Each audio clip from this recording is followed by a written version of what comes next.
আমার নাম রিনা। প্রায় প্রত্যেক দিন গভীর রাতে আমার দাদা আর ভাবির বন্ধ ঘর থেকে আর্তচিৎকারের শব্দ ভেসে আসত। কোনোদিন হয়তো আমার দাদা চিৎকার করতেন, আবার কোনোদিন ভাবির কণ্ঠস্বর শোনা যেত। আমি বুঝতে পারতাম না তাদের ঘরে চার দেয়ালের মধ্যে ঠিক কী এমন ঘটত। আর যখনই তাদের চিৎকার শুরু হতো, আমার বাবা মাঝরাতে তাদের শোবার ঘরে প্রবেশ করে ভেতর থেকে দরজার খিল তুলে দিতেন। শুধু তাই নয়, বাবা যখন তাদের ঘরের ভেতরে যেতেন, তখন আমার দাদাকে সেই ঘর থেকে বাইরে বের করে দিতেন। অদ্ভুতভাবে বাবা, দাদা আর ভাবির ঘরে প্রবেশ করার পরই ভাবি চিৎকারের আওয়াজ থেমে যেত। আমি বহুবার সেই ঘরের ভেতরে ঢোকার জন্য আপ্রাণ চেষ্টা করেছি, কিন্তু আমার বাবা কোনোভাবেই আমাকে ওই ঘরে চৌকাঠ পার হতে দিতেন না। আমি কেবল এটা জানার চেষ্টা করে যেতাম যে আমার ভাবির ঘরের ভেতরে এমন কি রহস্য লুকিয়ে আছে যে তারা রোজ রাতে চিৎকার করত। আর আমার বাবা ভাবির ঘরে ঢুকে এমন কি করতেন এবং দাদাকেই বা কেন ঘর থেকে বের করে দেওয়া হতো। এই সমস্ত কিছু জানার একটা তীব্র আকাঙ্ক্ষা আমার মনে বাসা বেঁধেছিল। আমার বয়স তখন 19 বছর। দাদার বিয়ের পর থেকেই আমার ভাবি প্রায় প্রত্যেক রাতেই আমার ঘরে চলে এসে বলতো, রিনা, আমি তোমার কাছেই ঘুমাবো, নাহলে তোমার দাদা আমার জীবনটা শেষ করে দেবে। তোমার দাদা আমার ওপর এমনভাবে জোর করবে যে আমার নিঃশ্বাস বন্ধ হয়ে আসার উপক্রম হবে। তোমার দাদা একটা দানব, সে আমাকে মেরে ফেলবে। আমি তোমার দাদার ঘরে ঘুমাতে চাই না, তুমি দয়া করে আমাকে বাঁচাও। ভাবির মুখে এই কথা শুনে আমি অত্যন্ত আশ্চর্য হয়ে গিয়েছিলাম, কারণ সে আমার দাদার সম্পর্কে কিভাবে এমন ভয়ঙ্কর কথা বলতে পারছিল। ছোটবেলা থেকে আমি দেখে এসেছি আমার দাদা তো খুব শান্ত আর দয়ালু স্বভাবের একজন মানুষ। তাহলে আমার দাদা ভাবির সঙ্গে এত খারাপ আচরণ কিভাবে করতে পারে? অথচ প্রত্যেক রাতে আমি দাদা ভাবির ঘর থেকে কান্নার আওয়াজ স্পষ্ট শুনতে পেতাম। আমি জানতাম না তাদের ঘরের ভেতরে থেকে কী ঘটত, এবং আমার দাদা কি সত্যি একজন খারাপ মানুষে পরিণত হয়েছিল, নাকি আমার ভাবির কোনো দোষ ছিল। আমি কিছুই বুঝে উঠতে পারছিলাম না যে আমাদের বাড়িতে দাদার ভাবির মধ্যে আসলে কি চলছিল। এদিকে প্রত্যেক রাত নামতেই ভাবি ভয় থরথর করে কাঁপতে কাঁপতে আমার ঘরে ঢুকে পড়তো এবং দরজাটা ভেতর থেকে শক্ত করে বন্ধ করে দিয়ে বলতো, আমি কোনো অবস্থাতেই তোমার দাদার কাছে যাব না। সে আমার হাত দুটো আঁকড়ে ধরে কান্নায় ভেঙে পড়তো। ভাবি চোখে জল দেখে আমারও খুব কষ্ট হতো, কিন্তু আমি কিছুতেই বিশ্বাস করতে পারছিলাম না যে দাদা ভাবির সঙ্গে দুর্ব্যবহার করতে পারে। কারণ দাদাকে তো আমি জন্ম থেকে চিনি, কিন্তু ভাবিকে তো আমি চিনতাম না, তাই আমি তার ব্যাপারে বিশেষ কিছুই জানতাম না। কিন্তু আমার মনে এই বিশ্বাসটা দৃঢ় ছিল যে আমার দাদা কোনো মেয়ের সঙ্গে এত জঘন্য কাজ করতেই পারে না। তবে মাঝে মাঝে ভাবির চোখের জল দেখে আমার মনে এই সন্দেহ দানা বাঁধত যে ভাবি দাদার ব্যাপারে যা বলছে সেটাই কি সত্যি।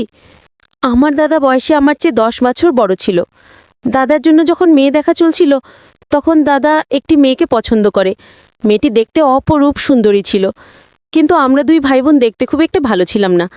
আমারও দাদার গায়ের রং ছিল শ্যামবর্ণ, কিন্তু আমার দাদা যার সঙ্গে বিয়ে ঠিক হয়েছিল, অর্থাৎ আমার ভাবি, সে দেখতে ভীষণ সুন্দরী ছিল এবং তার গায়ের রং ছিল দুধে আলতায় মেশা। দাদা যেদিন বিয়ে হয় সেদিন সন্ধ্যায় ভাবিকে বাড়ি নিয়ে আসার পরে আমিও আমার বান্ধবীরা নিলে দাদার বাসর ঘরটাকে খুব সুন্দর করে সাজিয়েছিলাম। দাদার পুরো বিছানাটাকে গোলাপ ফুল দিয়ে ভরিয়ে দিয়েছিলাম। ঘরটাকে সুন্দর করে সাজানোর পরে ভাবিকে ঘরের ভেতরে নিয়ে এসেছিলাম। দাদার বিয়েতে আমরা খুব আনন্দ করেছিলাম, কিন্তু ভাবিকে যখন সুন্দর ফুল দিয়ে সাজানো বিছানায় বসালাম, তখন তার চেহারা দেখে আমি অনেক বেশি অবাক হয়ে গিয়েছিলাম। কারণ আমি যতদূর জানতাম, নতুন বউরা তাদের ফুলসজ্জা রাতে বরের কাছ থেকে ভালোবাসা পাওয়ার জন্য অধীর আগ্রহে অপেক্ষা করে, কিন্তু আমার ভাবি তো অনেক বেশি ভয় পাচ্ছিল। তার মুখ দেখে স্পষ্ট বোঝা যাচ্ছিল যে সে যেন আমাকে কিছু একটা বলতে চাইছে, কিন্তু বলতে পারছে না। সে বারবার নিজের একটা হাত দিয়ে আরেকটা হাত ঘষেই চলেছিল এবং তার চোখ মুখ ভয়ে লাল হয়ে গিয়েছিল। তার চেহারা দেখে স্পষ্ট প্রতীয়মান হচ্ছিল যে সে নিশ্চয়ই কোনো কারণে আতঙ্কিত আছে, এবং সে বারবার আমার চোখের দিকে তাকিয়ে আমাকে কিছু বলার চেষ্টা করছিল। তারপর আমি সেই ব্যাপারে আর খুব একটা গুরুত্ব না দিয়ে ভাবিকে বললাম, তুমি এখন বসো, আমি এখন আসছি, দাদা একটু পরেই চলে আসবে। আমি যখন ঘর থেকে চলে যাবার কথা বললাম, তখন ভাবি হঠাৎ করে বিছানা থেকে নেমে আমার দুটো হাত ধরে বলল, রিনা, তুমি আমাকে একা ফেলে যেও না, আমার খুব ভয় করছে, তোমার দাদা আমাকে মেরে ফেলবে, দয়া করে তুমি আমাকে ছেড়ে যেও না। এই বলে ভাবি কান্নায় ভেঙে পড়ল। তার মনের ভয় দেখে আমি তো অনেক বেশি আশ্চর্য হয়ে গিয়েছিলাম, কারণ তার এই বাড়িতে আসতে তো একদিনও হয়নি। তাহলে সে আমার দাদার ব্যাপারে কিভাবে এমন ভয়ঙ্কর কথা বলতে পারছিল? ফুলসজ্জার রাতে তো প্রত্যেকটা মেয়ে নিজের বরের অপেক্ষায় বসে থাকে, কিন্তু এখানে তো সবকিছুই উল্টো হচ্ছিল। এমনকি ভাবির মনের ভয় আর চোখে জল দেখে আমার নিজেকেই খুব খারাপ লাগছিল। তার কষ্ট দেখে আমারও কষ্ট হচ্ছিল, কিন্তু আমি কিছুই বুঝতে পারছিলাম না যে সে দাদার ব্যাপারে কেন এই ধরনের কথা বলছিল। আমি ভাবির মনের কষ্ট দেখে তাকে বোঝানোর চেষ্টা করছিলাম যে সে দাদার ব্যাপারে যা ভাবছে সেরকম কিছুই না। আমার দাদা তো অনেক দয়ালু, দাদা তোমার অনেক খেয়াল রাখবে, তোমাকে কখনো কষ্ট দেবে না। এই বলে আমি ভাবিকে বোঝানোর চেষ্টা করছিলাম এবং তার মনের ভয়টাকে দূর করার চেষ্টা করছিলাম। ঠিক সেই সময় আমার বাবা ঘরের ভেতরে ঢুকে বললেন, রিনা, এর কথা এতটা গুরুত্ব দিতে হবে না। তার মানে বাবা কি আমার আর ভাবির সব কথা শুনে ফেলেছিলেন? কারণ বাবার কথা বলার ধরন দেখে আমি বুঝতে পারছিলাম যে বাবা ঘরের দরজায় দাঁড়িয়ে আমাদের সব কথা শুনেছেন। তারপর বাবা অনেক রেগে ভাবির দিকে তাকিয়ে বললেন, তুমি আমার মেয়ের সঙ্গে কি ধরনের কথা বলছো? তুমি নিজের চরিত্র ঠিক করো। তুমি নিজে তো একটা নষ্ট মেয়ে, আর এখন আমার মেয়েকেও এইসব ব্যাপারে জড়িত করতে চাইছো। আমার মেয়ে তোমার থেকে অনেক ছোট, আর আমার মেয়ের সঙ্গে এই ধরনের কথা বলে বউ মানেই হয় না। তারপর বাবা আমাকে বললেন, তুমি এখন ছোট আছো, তাই এইসব ব্যাপারে একদম মাথা ঘামাবে না। তুমি এখন নিজের ঘরে চলে যাও, বৌমার সঙ্গে আমার কিছু ব্যক্তিগত কথা আছে। বাবার আদেশ অনুযায়ী আমি যখন ঘর থেকে বেরোচ্ছিলাম, তখন ভাবি আরও অনেক বেশি ভয় পেয়ে আমাকে বলল, রিনা, দয়া করে আমাকে ছেড়ে যেও না, আমার ভীষণ ভয় লাগছে। ওই সময় কিন্তু আমার কিছুই করার ছিল না, বাবার আদেশ আমাকে মানতেই হতো। তাই আমি চুপচাপ মাথা নিচু করে আমার হাত থেকে ভাবির হাতটা ছাড়িয়ে দিয়ে ঘর থেকে বেরিয়ে চলে গেলাম। আমি জানি না বাবা আমাকে ঘর থেকে বের করে দিয়ে ভাবির ঘরের দরজাটা কেন ভেতর থেকে লাগিয়েছিলেন, এবং না জানি ভাবির সঙ্গে এমন কি কথা বলছিলেন। তারপর বাবা আধ ঘন্টা পরে ভাবির ঘর থেকে বেরিয়ে এলেন। আমি তো এটাই বুঝতে পারছিলাম না যে বাবা আমার সামনেই ভাবিকে চরিত্রহীন কেন বলেছিলেন। সে তো নতুন বউ, তাহলে আমার বাবার ভাবির ওপরে কেন এত রাগ ছিল, এবং ভাবির বা কেন আমার দাদার বাবাকে দেখে ভয় পাচ্ছিল? আমি কিছুই বুঝে উঠতে পারছিলাম না। আমি যখন এই ব্যাপারে কিছুই বুঝতে পারছিলাম না, তখন মায়ের ঘরে গিয়ে মাকে জিজ্ঞেস করেছিলাম যে ভাবি কেন এভাবে কান্নাকাটি করছে এবং বাবা কেন ভাবির ঘরে ভেতরে ঢুকে দরজা লাগিয়েছে। মা তখন আমাকে বলেছিলেন তিনি নাকি এই ব্যাপারে কিছুই জানেন না, এবং আমি যাতে এসব ব্যাপার থেকে দূরে থাকি। মা আমাকে একটাই কথা বলেছিলেন যে তোমার বাবা যা করছেন ভালোর জন্যই করছেন, যাতে আমাদের সংসারটা ভেঙে না যায়। ওই জন্য এসব ব্যাপার নিয়ে বেশি মাথা ঘামানোর কোনো দরকার নেই, তুমি নিজের পড়াশোনায় মন দাও। মায়ের কথা শুনে আমি নিজের ঘরে চলে গিয়েছিলাম। আমার মাথায় তো এই কথাগুলোই ঘোরপাক খাচ্ছিল যে একটা নতুন বউ আমাদের বাড়িতে এসেছে এবং প্রথম দিনই আমার বাবা ও দাদাকে দেখে কেন ভয় পাচ্ছে। ভাবির ব্যাপারে এসব কথা ভাবতে ভাবতে আমি শুয়ে পড়েছিলাম। তারপর মাঝরাতে আমার মনে হলো একবার ভাবির ঘর থেকে ঘুরে আসি। তারপর আমি যখন ঘর থেকে বেরোলাম, তখন আমার পায়ের তলা থেকে মাটি সরে গেল, কারণ ভাবির ঘরের ভেতর থেকে দরজাটা বন্ধ করা ছিল এবং আমার দাদা সোফাতে বসে অঝরে কাঁদছিল। তাহলে ভাবির ঘরের ভেতরে কে ছিল? নাকি ভাবি নিজের ঘরের ভেতরে একাই বসেছিল? আর দাদা কেন ফুলসজ্জার রাতে ভাবিকে ছেড়ে একা সোফায় বসেছিল এবং সে কেন কান্নাকাটি করছিল? আমি তখন আর থাকতে না পেরে দাদার কাছে গিয়ে বললাম, দাদা, তুমি এইভাবে কান্নাকাটি কেন করছো? দাদা তখন আমাকে বলেছিল, তুই আমাকে একা ছেড়ে দে, তুই গিয়ে নিজের ঘরে শুয়ে পড়, আমার এখন কথা বলার মতো মানসিক অবস্থা নেই। আমাকে তো কেউ কিছু বলতেই রাজি ছিল না। এমনকি আমার দাদা ওই সময় এতটাই রেগেছিল যে জানি না কেন বাবা দিয়ে নিজের দামি বিষের পোশাকটা আমার চোখের সামনে আগুন লাগিয়ে পুড়িয়ে দিয়েছিল। আমি বুঝতে পারছিলাম না আমার দাদা বাবার ওপরে এত রাগ করেছিল কেন। আর আমার দাদা যখন বাবার দেয়া বিষের পোশাকটা পুড়িয়ে দিছিল, তখন আমি দাদাকে বলেছিলাম, তুমি এটা কি করলে? তুমি বাবার দেওয়া এত দামি পোশাকটা কেন পুড়িয়ে দিলে? দাদা তখন বলেছিল, তুই কি সবকিছুতে গোয়েন্দাগিরি করতে এসেছিস যে আমি কি করছি, আর তুই এই কথাগুলো বাবাকে গিয়ে লাগাবি, তাই তো? আমি তখন দাদাকে বলেছিলাম, আমি কারোর গোয়েন্দাগিরি করতে আসিনি, আমি তো ভেবেছিলাম একটু ভাবির সঙ্গে দেখা করে আসবো, এই জন্য নিজের ঘর থেকে বেরিয়েছিলাম। নিজের ঘর থেকে বেরিয়ে তো তোমাকে এইভাবে সোফায় বসে থাকতে দেখলাম, ওই জন্য তোমার কাছে এলাম। তোমরা কেন এমন করছো? তোমরা আমাকে কেউ কিছু বলছো না কেন? আমার দাদা তখন রেগে বলল, তুই আমাকে একা থাকতে দিবি না, তাই তো? তাহলে আমি এখান থেকে চলে যাচ্ছি। আমার দাদা তো আমাকে কোনো কিছু বলেই লাকুয়ে সেখান থেকে উঠে চলে গেল। সেই দিনের পর থেকে আমার ভাবি কিন্তু প্রত্যেক রাতে আমার ঘরে এসে বলতো, তোমার দাদা আমাকে মেরে ফেলবে, আমাকে বাঁচিয়ে নাও, আমি তোমার দাদার ঘরে যেতে চাই না। ভাবি যখন আমার দাদা ও বাবাকে দেখে ভয় পেত, তখন আমি কিন্তু ভাবিকে জিজ্ঞেস করেছিলাম যে তুমি আমার দাদা ও বাবাকে দেখে ভয় পাও কেন? তারা কি তোমার সঙ্গে কোনো অন্যায় করে? তখন সে আমাকে একটাই কথা বলেছিল যে আমার বাবা ও দাদা নাকি তাকে মেরে ফেলবে। কিন্তু আমার বাবা ও দাদা তার সঙ্গে কেন এরকম করবে, এই প্রশ্নের উত্তর আমি খুঁজেই পাচ্ছিলাম না। দাদা ও ভাবির বিয়ের পরের দিন সকালে বাবার কাণ্ড দেখে আমি ভীষণ আশ্চর্য হয়েছিলাম, কারণ আমার দাদা জানি না কী কারণে যখন সকালবেলাতে রাগ করে বাড়ি থেকে বেরিয়ে চলে যায়, তখন আমার বাবা রান্নাঘরে গিয়ে নিজের হাতে ভাবির জন্য সকালে নাস্তা তৈরি করে সেই খাবারটা ভাবির ঘরে নিয়ে গিয়েছিলেন। আমি তখন মাকে বলেছিলাম, বাবা এইভাবে ভাবির জন্য কেন খাবার রান্না করেছে এবং বাবা কেন ভাবির ঘরে খাবার নিয়ে গেছে? এটা তো দাদার করা উচিত ছিল। মা তখন আমাকে বলেছিলেন, তোমার বাবা যা করছেন ভালোর জন্যই করছেন, যাতে আমাদের সংসারটা ভেঙে না যায়। ওই জন্য এসব ব্যাপার নিয়ে বেশি মাথা ঘামানোর দরকার নেই, তুমি নিজের পড়াশোনায় মন দাও। মায়ের কথা শুনে আমি নিজের ঘরে চলে গিয়েছিলাম। আমার মাথায় তো ওই কথাগুলোই ঘুরপাক খাচ্ছিল যে একটা নতুন বউ আমাদের বাড়িতে এসেছে এবং প্রথম দিনই আমার বাবা ও দাদাকে দেখে কেন ভয় পাচ্ছে। ভাবির ব্যাপারে এইসব কথা ভাবতে ভাবতে আমি শুয়ে পড়েছিলাম। ভাবির চিৎকারে আওয়াজ পেয়ে আমি যখন ওই ঘরে যাওয়ার জন্য জেদ করেছিলাম, এটা দেখার জন্য যে ওই ঘরের ভেতরে বাবা ও দাদা আমার ভাবির সঙ্গে এমন কি করছিল যে সে এমন আর্তনাদ করছে, মা তখন বলেছিলেন ওই ঘরে যাবার কোনো দরকার নেই। মা তো আমাকে সবসময় একটাই কথা বলতেন যে আমার বাবা যা করছে সেটা ভালোর জন্যই করছে। বাড়ির লোকের এরকম ব্যবহার দেখে আমার তো বাড়িতে থাকতেই বিরক্ত লাগছিল, কারণ বাড়ির কেউ আমাকে সত্যি কথা বলতে রাজি ছিল না। সবাই তো আমাকে ছোট ভাবত, কিন্তু আমার যথেষ্ট জ্ঞান ছিল এবং আমি সব কিছু বুঝতাম। আমারও এটা জানার অধিকার ছিল যে আমার দাদা ও ভাবির সঙ্গে এমন কি হচ্ছে। এমনকি আমার দাদা ও ভাবি তো বিয়ের পরে এমনভাবে থাকত যে তাদেরকে দেখে মনেই হতো না যে তাদের নতুন বিয়ে হয়েছে, কারণ দাদা ও ভাবির বিয়ের পর থেকে তো আমাদের বাড়িতে সবাই যেন হাসি খুশি থাকতেই ভুলে গিয়েছিল। শুধু তাই নয়, আমার বাবা প্রায় মাঝে মধ্যে বলতেন এই মেয়েটা আমাদের বাড়িতে আসার পর থেকে আমাদের বাড়ির সুখ শান্তি সব কিছু কেড়ে নিয়েছে। অনেক বড় ভুল করেছি এই মেয়েটার সঙ্গে আমার ছেলের বিয়ে দিয়ে। ওদিকে আমার দাদার যখন থেকে বিয়ে হয়েছিল তখন থেকে আমার দাদা তো আমার বাবাকে নিজের দু চোখের বিষ মনে করত। তারপর একদিন সন্ধ্যায় আমার পায়ের তলা থেকে মাটি সরে যায়, কারণ আমার দাদা যখন অফিস থেকে বাড়ি ফিরে আসে তখন সে নিজের ঘরের ভেতরে যাবার মাত্রই অনেক জোরে চিৎকার করে ওঠে। দাদার চিৎকারের আওয়াজ শুনে আমরা সবাই ঘরের ভেতরে যেতেই মাথায় যেন আকাশ ভেঙে পড়ল।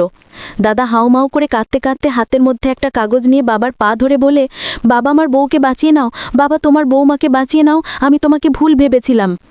দাদার ঘরে যেতেই আমার হাত পা ভয়ে ঠান্ডা হয়ে যায়, আমার বুকের ভেতরটা উতাল পাতাল করে, কারণ ভাবি রক্তাক্ত অবস্থায় বিছানার নিচে পড়েছিল এবং তার ডান হাত থেকে অনবরত রক্ত বেরিয়ে যাচ্ছিল। ভাবিকে ওই অবস্থায় দেখে তার বলা সেই আগের কথাগুলো আমার মনে পড়েছিল। সে আমাকে প্রত্যেক দিন বলতো যে রিনা আমাকে বাঁচিয়ে নাও, নাহলে তোমার দাদা ও বাবা আমাকে একদিন মেরে ফেলবে। ভাবির বলা ওই কথাগুলো মনে পড়ছিল। তাহলে কি সত্যি আমার দাদা ও বাবা মিলে আমার ভাবিকে মারার চেষ্টা করেছিল, নাকি এর পেছনে অন্য কোনো ব্যাপার ছিল?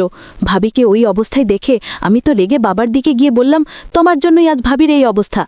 তখন আমার বাবা আমার কাছে এসে বললেন, মা তুই এটা কি বলছিস? আমি কেন বৌমাকে মারব?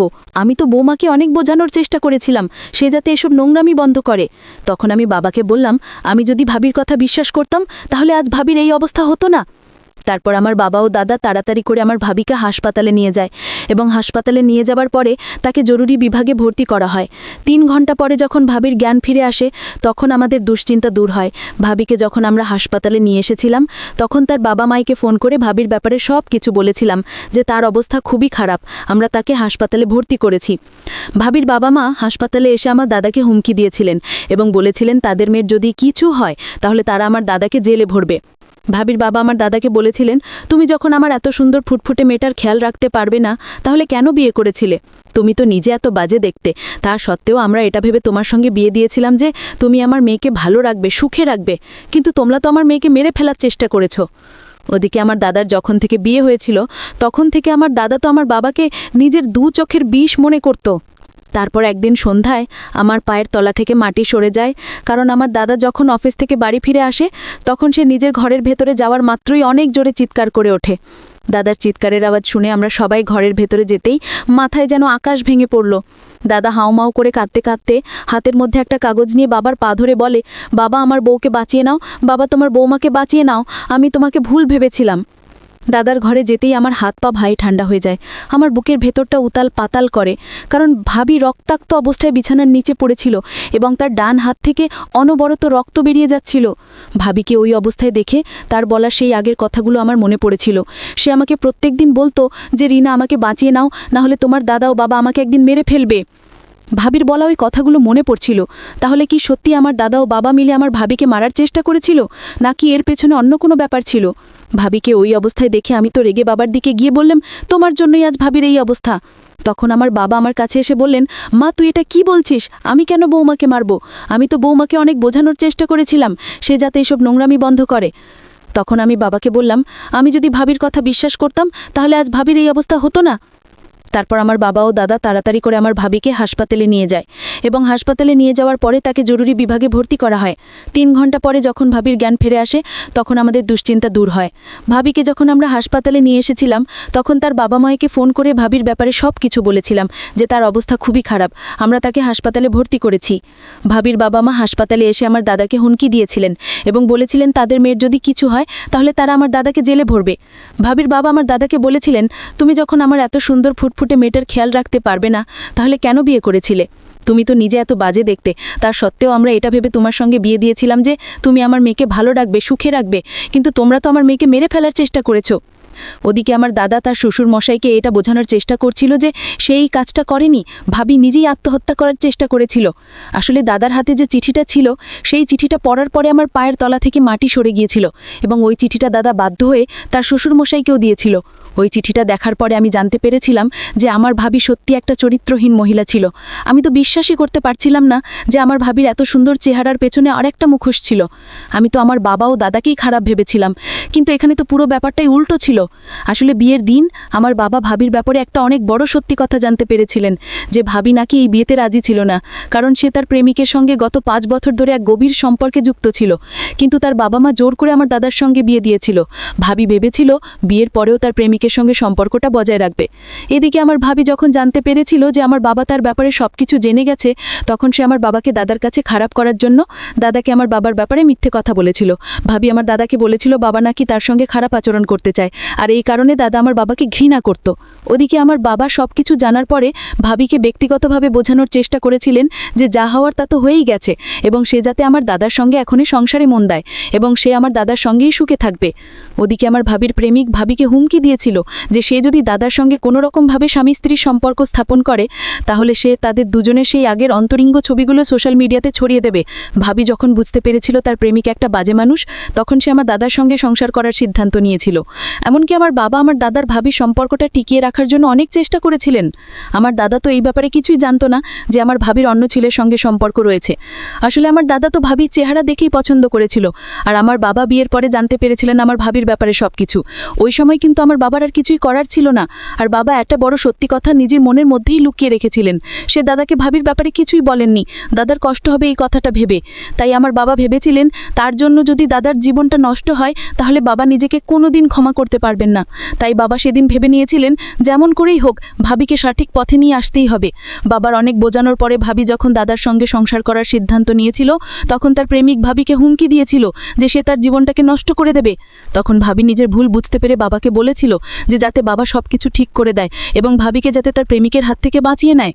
তারপর বাবা প্রেমিককে পুলিশের ভয় দেখিয়েছিলেন এবং বলেছিলেন সে যদি ভাবিকে বিরক্ত করে তাহলে তার নামে থানায় গিয়ে অভিযোগ করবেন। ভাবির প্রেমিক যখন এটা দেখল যে আমার বাবা তাদের ব্যাপারে সবকিছু জানে তখন ভাবির প্রেমিক বাধ্য হয়ে ভাবির পেছন ছেড়ে দিয়েছিল। কিন্তু সেদিন যখন ভাবির মোবাইলে তার প্রেমিক তাদের দুজনের এক ঘনিষ্ঠ মুহূর্তের ভিডিও পাঠিয়েছিল সেই ভিডিওটা দেখে ভাবি বুঝে গিয়েছিল যে সে একজন ভুল ছেলেকে ভালোবেসেছিল এবং সে ওই ছেলেটার জন্য নিজের বিবাহিত জীবনটা নষ্ট করতে চেয়েছিল, যেই ছেলেটা ভাবির জীবন নষ্ট করতে চেয়েছিল। এসব সহ্য করতে না পেরে ভাবি একটা কাগজের মধ্যে সবকিছু সত্যি কথা লিখেছিল এবং এটাও লিখেছিল যে সে বাবার ব্যাপারে দাদাকে যা বলেছিল সবকিছু মিথ্যে ছিল। ভাবির লেখা সেই চিঠিটা দেখার পর আমার দাদা যখন ভাবির ব্যাপারে সব সত্যি কথা জানতে পারে তখন আমার দাদা বাবার পা ধরে ক্ষমা চেয়েছিল। চিঠিটা দেখার পরে আমিও বাবার কাছে ক্ষমা চেয়েছিলাম, কারণ আমিও বাবাকে অনেক ভুল ভেবেছিলাম। আসলে ভাবি ভয়ে আত্মহত্যা করার চেষ্টা করেছিল, কারণ সে জানতো ভিডিওটা যদি দাদা দেখে ফেলে তাহলে দাদা ভাবিকে ডিভোর্স দিয়ে দেবে আর ভাবির মান সম্মান শেষ হয়ে যাবে। এটা ভেবে সে নিজের জীবনটাকে শেষ করতে চেয়েছিল। তারপর ভাবির যখন জ্ঞান ফিরে আসে তখন ভাবি বাবার কাছে ক্ষমা চেয়েছিল আর দাদার কাছেও হাত জোর করে ক্ষমা চেয়েছিল। দাদা ভাবির ব্যাপারে সব সত্যি কথা জানার পরে তার উপরে অনেক রাগ করেছিল, কিন্তু আমার বাবা দাদাকে অনেক বুঝিয়েছিলেন যে যেটা হওয়ার তা তো হয়েই গেছে। তাই সব কিছু ভুলে গিয়ে দাদা যাতে ভাবির সঙ্গে নতুনভাবে সংসার করে। দাদা বাবার কথা মেনে ভাবিকে ক্ষমা করেছিল, আর বাবা এই কারণে আগে ভাবিকে চরিত্রহীন বলতেন, কারণ ভাবি সত্যিই দোষ ছিল।